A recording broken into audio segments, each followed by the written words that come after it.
Bueno, muy buenas a todos, aquellos que se encuentren con este video. El día de hoy me propuse como primer video del canal, como así, viste, una suerte de introducción para ver qué tipo de contenido tengo ganas de subir al canal. Me propuse, bueno, hablar un poco de los temas que más me gustan en este canal, digamos, de los temas que más me apasionan, de los temas que más sé, que más recursos tengo. Y por ello, en este canal vamos a estar hablando de filosofía, de historia, de sociología, de economía también. La economía también me apasiona, quizás no tanto como otras áreas, pero me apasiona. Quizás también hablemos un poco de lógica, digamos, todas de historia también, de todas cuestiones relativas a las ciencias sociales. Quizás también en algún tiempo, cuando tenga un poco de tiempo libre, ya no tenga tantas responsabilidades, que ahora sí en las vacaciones, quizás también haga algún que otro directo. Y esto quiero que sirva como una suerte de lugar donde se pueda encontrar información rigurosa en la medida en que pueda exponerlo en un video y donde pueda almacenar yo, digamos, toda la información si algún día quiero revisarlo o mismo para que la gente pueda también acceder al conocimiento de este tipo. Voy a intentar bajarlo lo más posible, la complejidad, sin perder, ¿cómo decirlo? Una actitud seria, digamos. Una actitud seria con el tema el cual se trate, digamos, ¿no? El día de hoy vamos a estar hablando de un tema bastante particular, vamos a estar hablando de filosofía política, eh, mezclado con un poco de historia, mezclado también con economía, y también con sociología, digamos, abarca bastantes temas, porque la clase del día de hoy va a estar orientada al marxismo. Es muy difícil abarcar todo el marxismo en un único video. Voy a intentar abarcar lo máximo posible y todos aquellos temas que no llegue a abarcar por una cuestión de duración o por una cuestión de que, bueno, el video se tiene que terminar, los abarcaré en otro video. Haré una segunda parte. El día de hoy entonces estaré hablando del marxismo. Estaré hablando también del capitalismo, las diferencias que tiene, pero fundamentalmente del marxismo. Ver distintos aspectos este, desde la filosofía política y desde la economía también, ¿sí? Un análisis de ese tipo. Bueno, espero que esté todo bien. Vamos a trabajar con dos presentaciones y encontré un video en YouTube que quizás puede servir al respecto. Por ende voy a agarrar solo, no sé si lo voy a pasar, sino más bien voy a mostrar una parte de un borrador. De un pizarrón que una profesora ahí muestra en el video, que me sirve para explicar a mí, como no lo tengo digitalizado, me sirve para explicar a mí una cuestión muy particular. Bien, ahora sí, sin más dilación, vamos a empezar la presentación con la que vamos a estar trabajando el día de hoy. Quizás aquí no se llega a ver porque la cámara lo tapa un poquito. Vamos a estar trabajando con dos presentaciones. Primero empezamos con esta. Vamos a intentar, esta no era la principal es esta de aquí arriba. Que nos sirve para entender el espectro político, ¿sí? Esta presentación la titulé El surgimiento del socialismo y sus diversas corrientes. La hice hace tiempo, tiene ya un tiempo, desde 2019. Pero bueno, no nos vamos a detener en esta parte, sino más bien vamos a ir recorriendo rápido los aspectos fundamentales, ¿sí? Bien, ¿qué es el socialismo? Como bien dice acá, si uno recurre a la definición más común, popular, a la definición del día a día, que no es la definición que te daría cualquier persona, es la definición que te da Wikipedia, que es como, o Google, no sé, el diccionario de Google, no sé de dónde lo saqué en particular, pero es la definición más común. No es la definición que cualquier persona te daría. Quizás uno lo pregunta y no sabe. O digamos, el ciudadano común quizás no sepa responder qué es el socialismo. pero sí quizás sepa, y esto es algo muy interesante de hacer notar, qué es la izquierda y qué es la derecha. No con un nivel de abstracción gigante, ni con un nivel de precisión que uno podría encontrar en un libro de ciencias políticas, pero sí quizás se da una idea. Entonces esto, como primer punto, es interesante destacarlo, remarcarlo, y en este sentido recomiendo ver los análisis de Agustín Laje con respecto a la diada política izquierda-derecha, ¿sí? A los términos izquierda-derecha.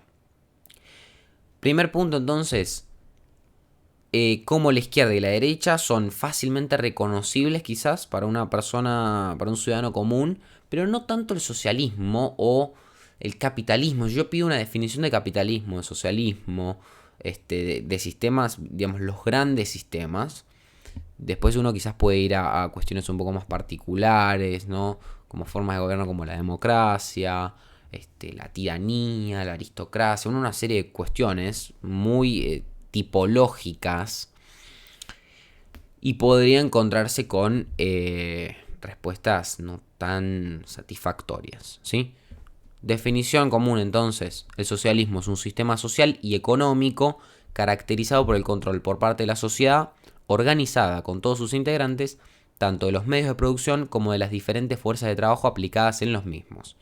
Bien, esto es un verso terrible, digamos, que si uno lo lee no nos termina de decir nada. Nos quedamos fundamentalmente con la idea de que la población, no la población en general, después vamos a ir desmenuzando un poco, pero por ahora quedémonos con que la población controla y organiza los medios de producción, ¿sí? Entonces, quedémonos también con esta otra idea como para ya ir avanzando un poco. Al organizar los medios de producción, esto equivale a decir que la fuerza de trabajo del obrero, ¿sí? No, por eso digo no de la población en general, del obrero o del proletario industrial, ¿sí? No es cedida, digamos, por a un tercero. ¿Qué quiere decir esto? Que posee su propia fuerza de trabajo. No la vende a un tercero, ¿sí? No la exterioriza, sino que más bien la resguarda, la protege.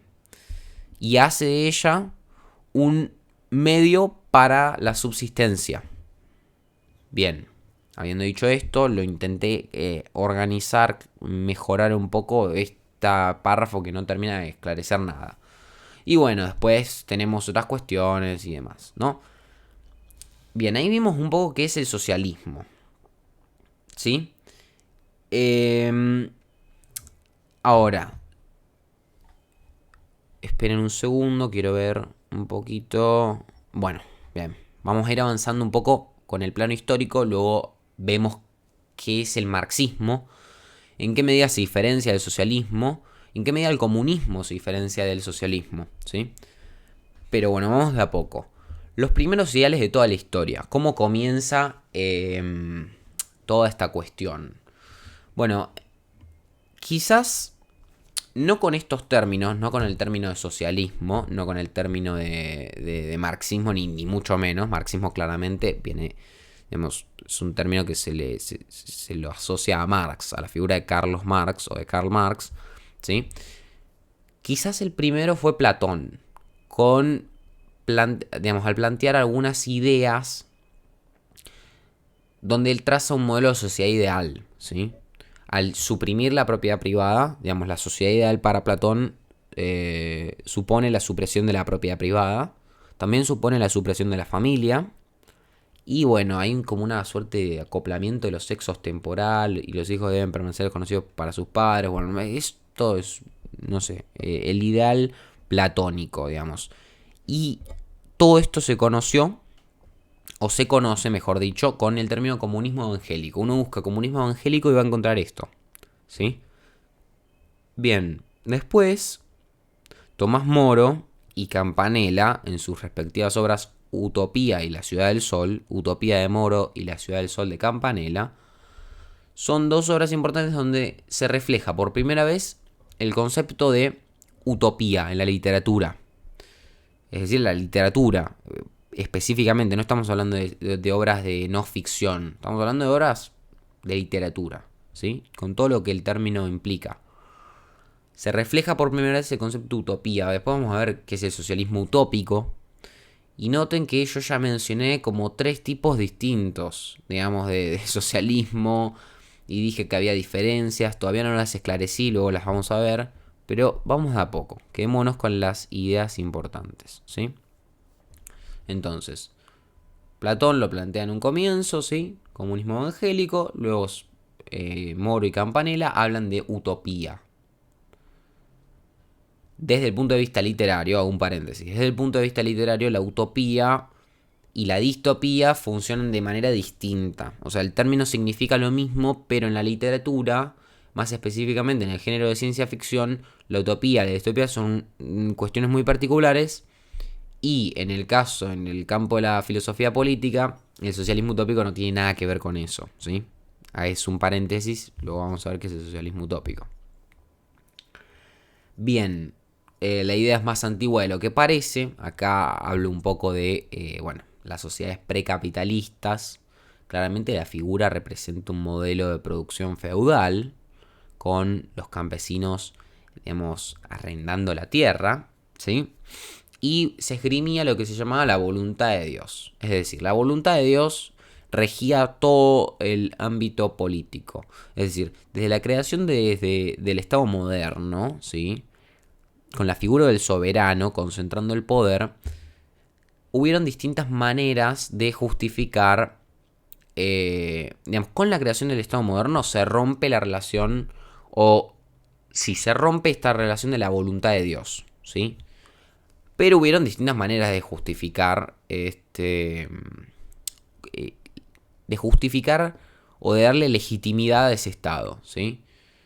Las monarquías absolutistas encontraron la legitimidad en la voluntad de Dios, ¿sí? Esto me refiero al corpus bibliográfico de Jean Bodin, por ejemplo, y de muchos otros autores. Luego llegan las teorías contractualistas y ahí es a donde recién surge el Estado moderno como tal.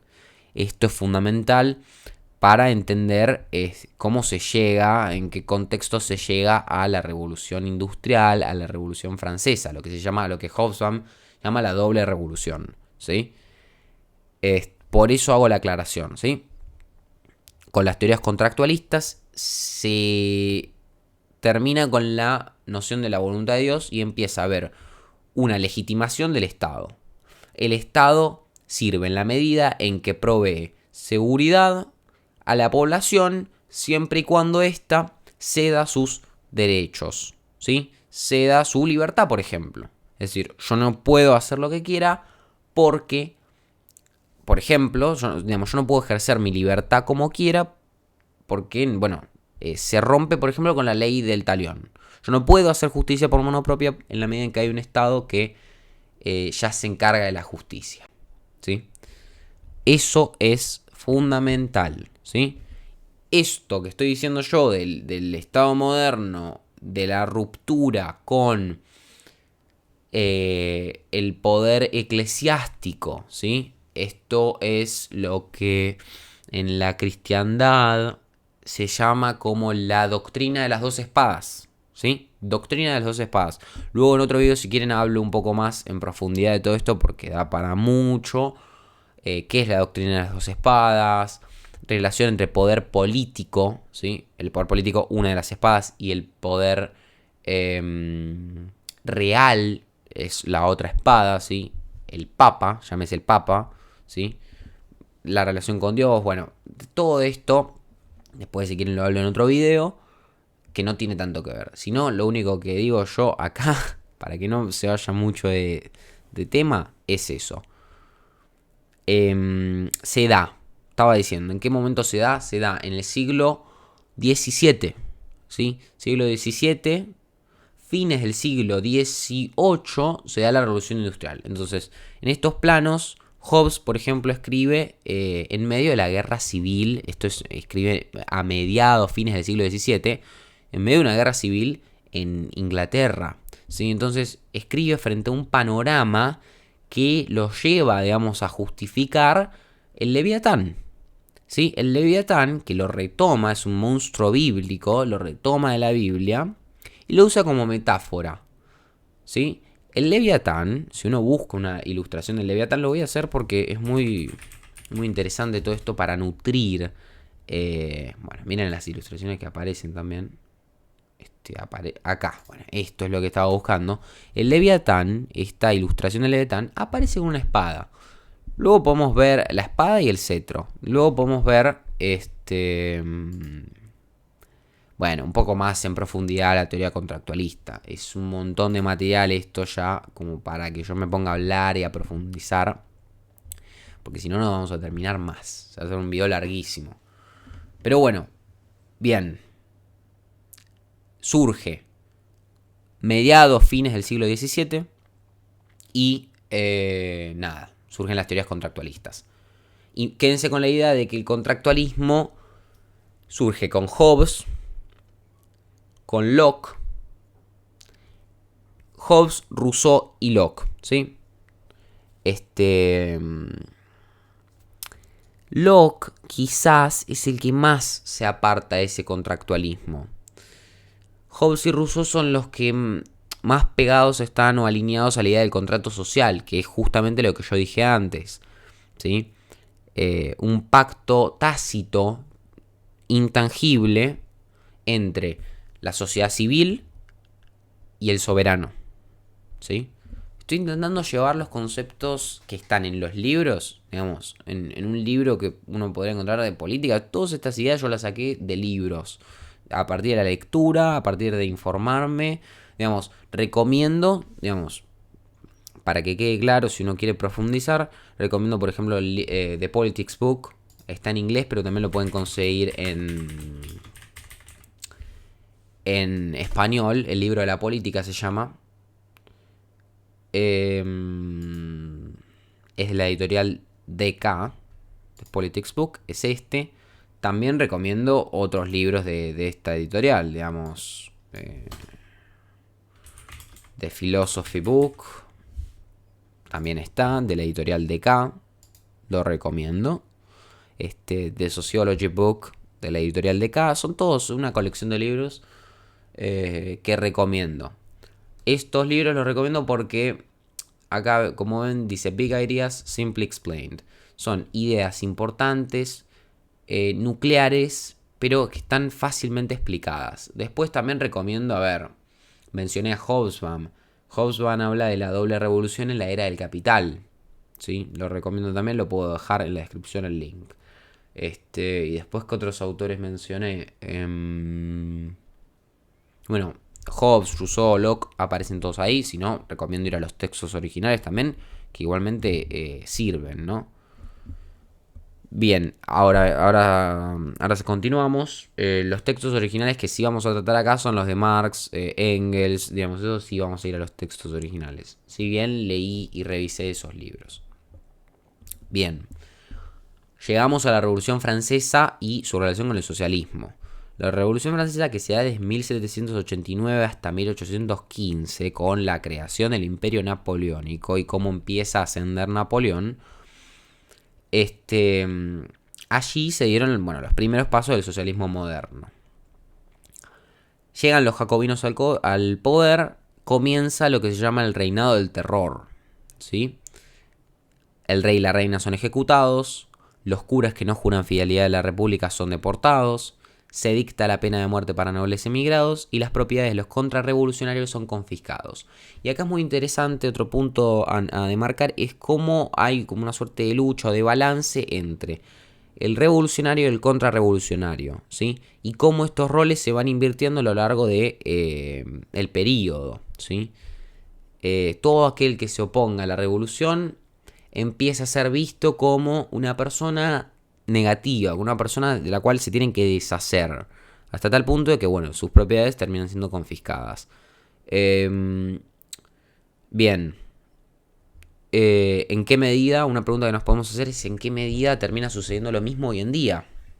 ¿En qué medida aquel que se opone al statu quo es visto o es calificado como, no sé, fascista? El término fascista hoy en día es realmente utilizado más no poder. Digamos, cualquiera que diga o tenga un punto de vista no hegemónico, no hegemónico, es visto como fascista, es visto como, digamos, machito. He llegado a escuchar términos de ese tipo, ¿sí? No me quiero meter en cuestiones de género ni de otras cosas que no vienen al caso. Pero bueno, nada, son adjetivos que se usan hoy en día. Se usan, son bastante usados. Para personas que se opongan a causas, movimientos. Pero bueno, nada, lo dejo como reflexión. Surge el comunismo, ¿sí? En el 1794, entonces con el golpe del Termidor, surge el comunismo ¿bajo qué nombre? Bueno, bajo la conspiración de los iguales, ¿sí? Vimos las influencias entonces históricas, Platón, todo lo que habíamos dicho antes. Ahora con la conspiración de los iguales, como que de alguna manera surge el primer movimiento comunista. Ellos no critican el abuso de la propiedad privada, sino la existencia misma. Esto es el núcleo de la teoría marxista, ¿sí? La existencia de la propiedad privada. No el abuso, sino la mera existencia, que origina las desigualdades. Luego vamos a ver también la teoría de la acumulación originaria de Karl Marx y bueno, como otros autores critican eso, ¿sí? Vamos a ver, por ejemplo, la crítica que hace Ludwig von Mises en su libro El socialismo a eso. Pero bueno, vamos de a poco porque queda tiempo para llegar a eso, ¿sí? La conspiración de los iguales, encabezada por Gracchus Babeuf, ¿sí? Uy, moví la cámara. 1760-1797. Vivió este hombre, ¿sí? Poco tiempo.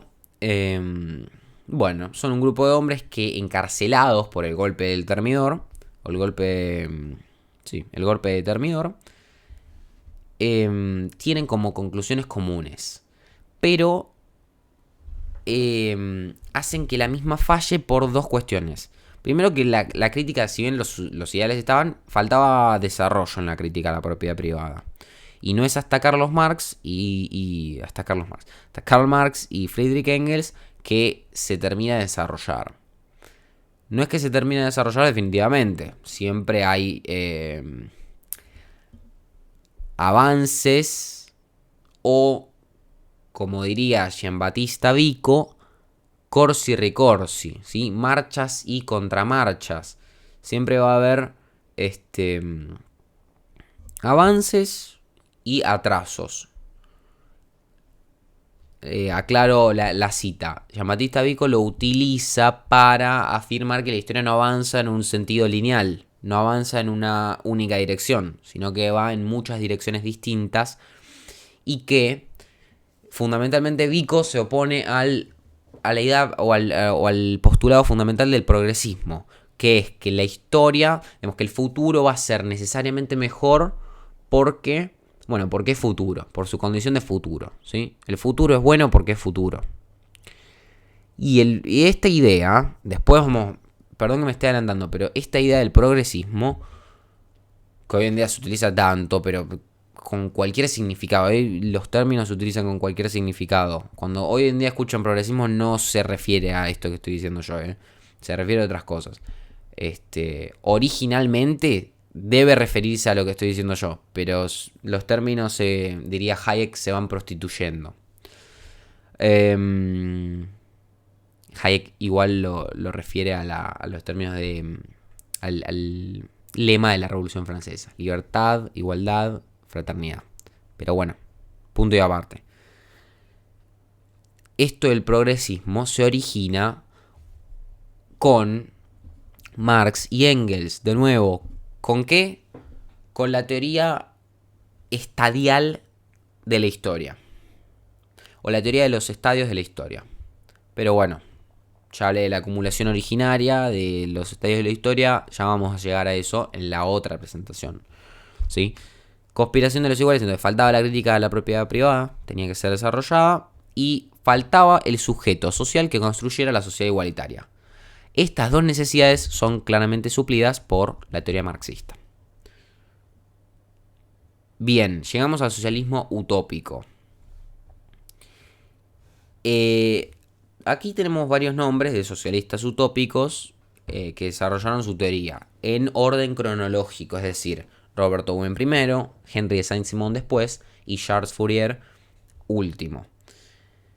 El socialismo utópico se caracteriza, no vamos a ahondar mucho en las ideas de cada uno de estos, para hacerlo más resumido, se caracteriza por su innovación, digamos, por su capacidad crítica frente a todo lo anterior, pero también tiene una visión ingenua de la realidad, y es esto mismo lo que el socialismo científico, que es lo que sigue, va a venir a deshacer.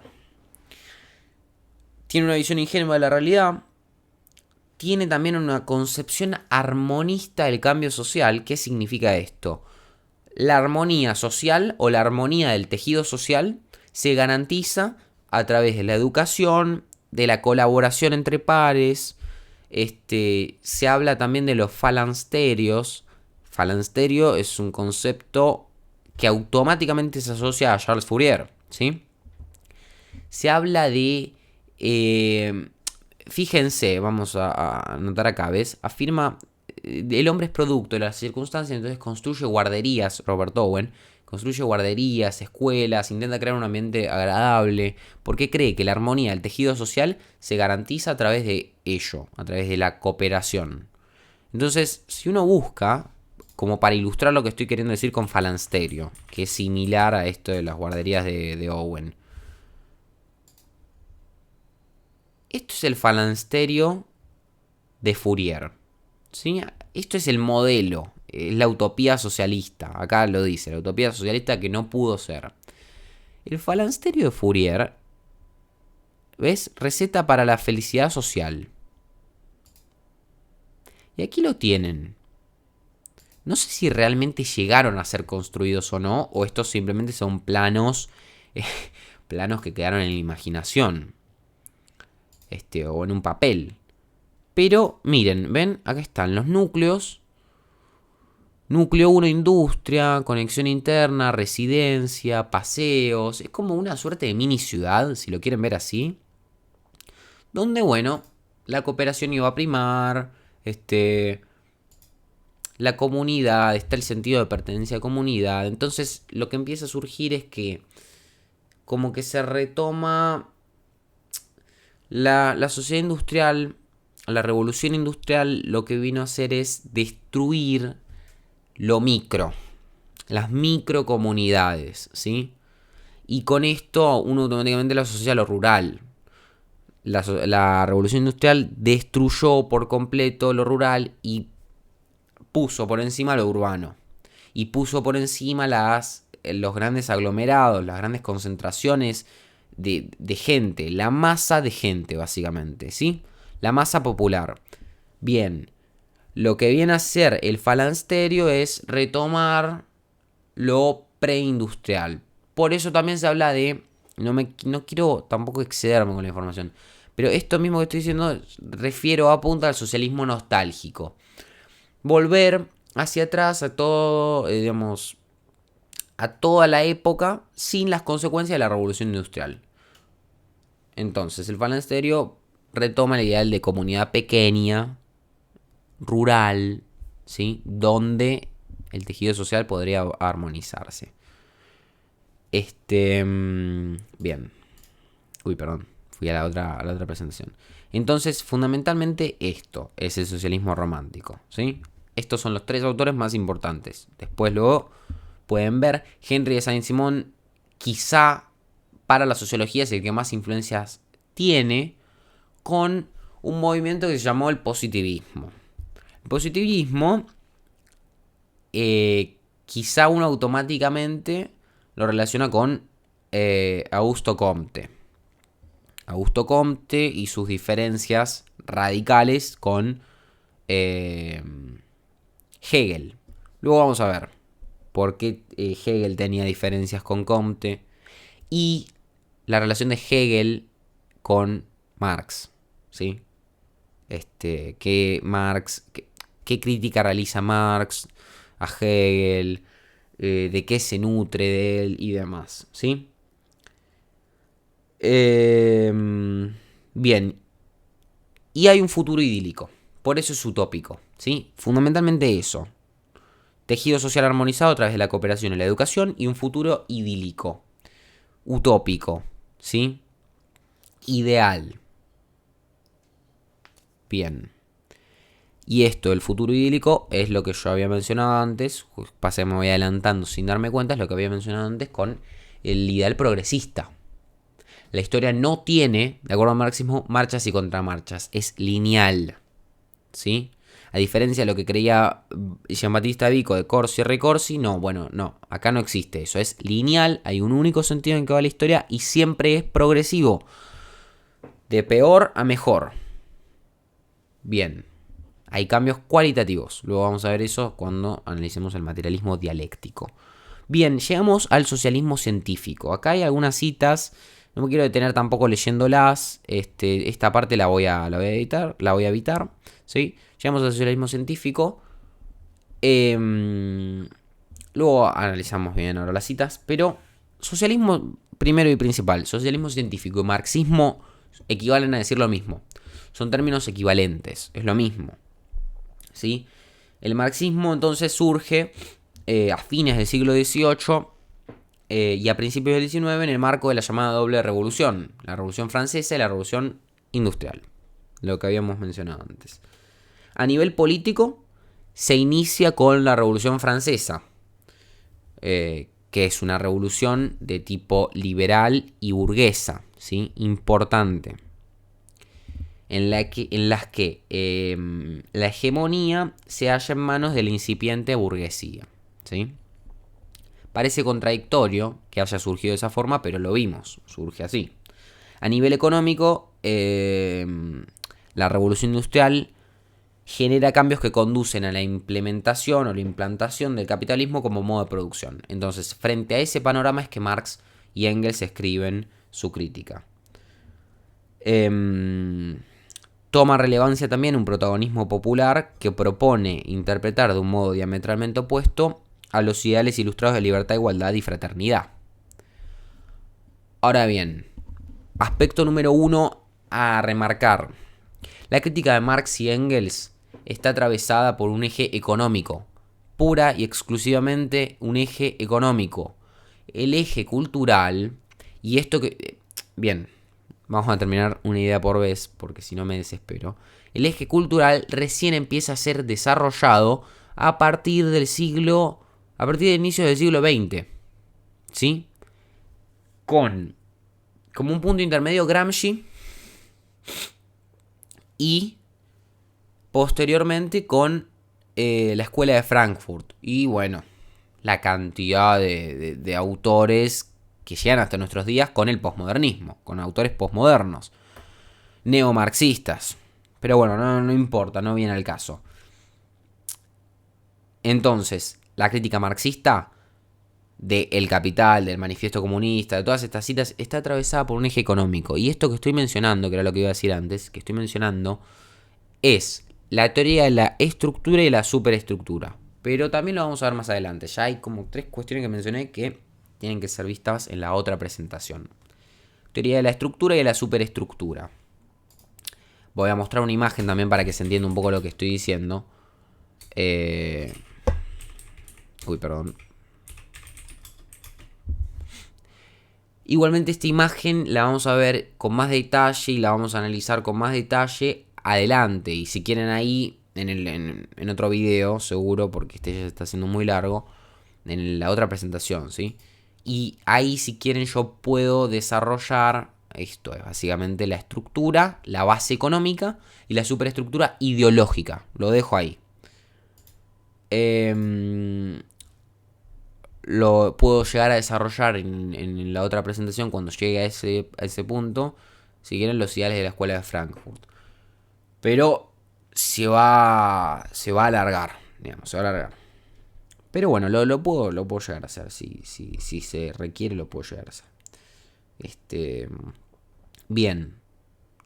Entonces, se opone a los ideales ilustrados, del mismo modo que la escuela de Frankfurt lo hace, pero es una crítica económica. Es una crítica al capitalismo industrial.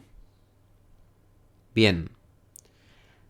Entonces, a nivel económico supuso la configuración de una nueva clase social, que es el proletariado, ¿sí? Y bueno, el marxismo clásico compite y completa la labor de los socialistas utópicos. Fundamentalmente compite. Marx tiene una prosa contraria a la de los autores utópicos. Bien.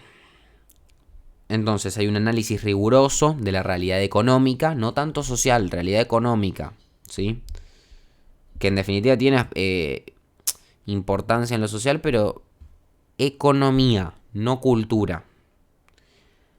Hay un sujeto político entonces que puede transformarla, que es el proletariado, que se opone, entonces ya vamos agregando más nociones, que se opone a una clase social opuesta, digamos, que es la burguesía, ¿sí?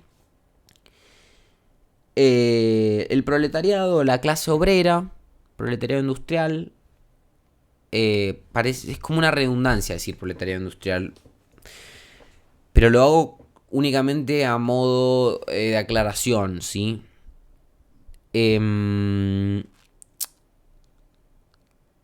Cuando, digamos, lo que va en oposición al proletariado, si bien para Marx es la burguesía, de acuerdo a su teoría de la lucha de clases, ¿sí? La lucha de clases, que aquí lo van a leer, que en citas textuales del manifiesto del Partido Comunista, esto tiene que ver un poco con el materialismo dialéctico, cómo se configura la filosofía marxista.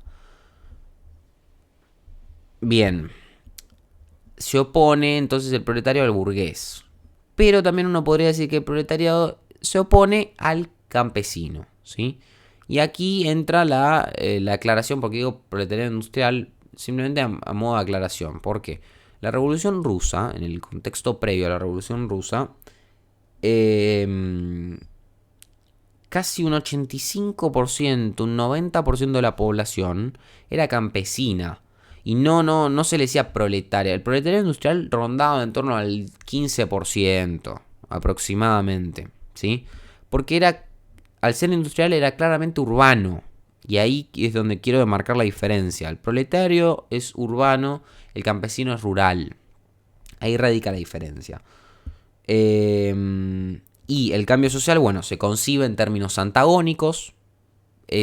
A ello mismo apunta el materialismo dialéctico de la lucha de clases. De conflicto social, a partir del conflicto se logra el avance, de acuerdo al marxismo, ¿sí?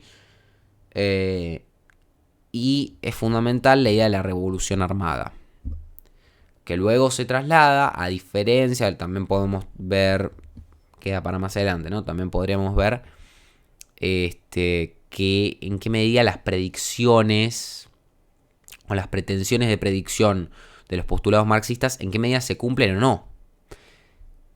Mi opinión es que no se cumplen en absoluto, porque la evidencia empírica lo demuestra. Pero luego podríamos hablar de eso porque la revolución no llega en Alemania, sino llega en Rusia. Totalmente contrario a lo que el marxismo supuso. Pero bueno, podemos verlo, lo dejo para más adelante. Me voy a anotar, después voy a rever el video, anoto todos los puntos que quedaron por completar, ¿sí?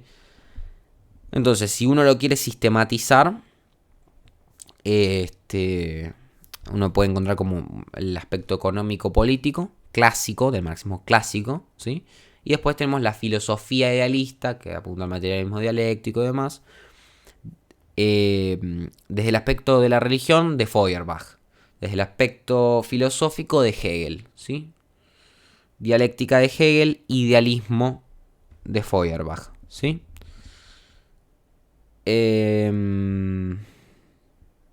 Bien. Voy a dejar el video acá. En el siguiente video, en la parte 2, vamos a continuar. No sé si habrá parte 3. No lo sé. Vamos a continuar definiendo algunos conceptos importantes. Continuamos con lo de propiedad privada. Aquí sí entra el análisis de Ludwig von Mises. Vamos a cubrir los otros videos que quedan. Y bueno, espero que haya servido de algo, ¿sí? Y bueno, muchas gracias por ver el video. Nos vemos en el próximo.